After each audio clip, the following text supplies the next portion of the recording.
Don't you think it'd be nice to give her some advice so that in the future when she goes out with people, it isn't as painful as an experience as it sounds like it was?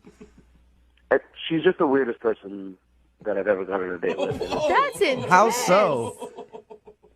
You ever meet one of those people that just blows everything up into, like, the biggest possible deal? Like, oh, my God, the traffic was the absolute worst. Like, everything is underlined. Yeah. Everything is in caps lock. Everything is just 15 exclamation points. She was like, the traffic was the absolute worst traffic I've ever been in. Like, take New York traffic and take LA traffic and take Mexico City traffic or whatever she said and add them all together. That's the traffic I was just in. Can you believe it? And it's like, there's no way to possibly believe that. That's ridiculous. It seems like you didn't even give her a chance, though. I mean, if you're talking about, she just obviously felt bad about the traffic and was trying to make up for it. I see your point, but it was with everything. It wasn't just the traffic. It was every single element of our date, every story, every, like, reading of the menu. Whoa. You know, like, oh, my God, they have margaritas here. Oh, my God, I love margaritas, but I want it to be the best margarita. And the margarita comes,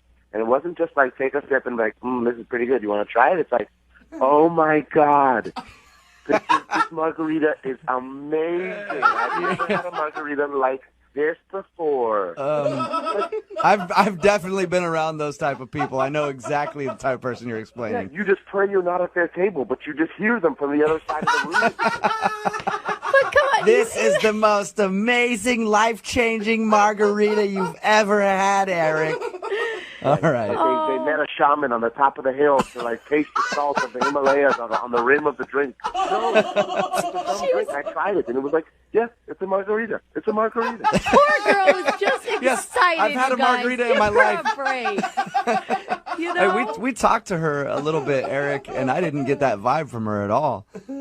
Really? Yeah. I don't know. She described the date as like one of the best dates she'd ever been on, and Eric was the greatest guy she'd ever met. That's true. Right.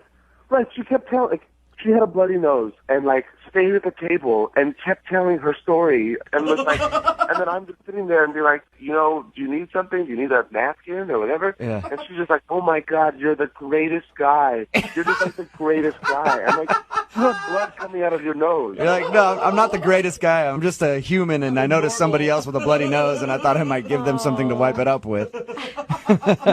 Hey, Eric, I really appreciate you giving us a little bit of information on your date, man. That's awesome. That's so funny. Yeah, I mean, I'm as exhausted now as I was after the date, just thinking about it. Well, that was the most... It feels like it's like a marathon.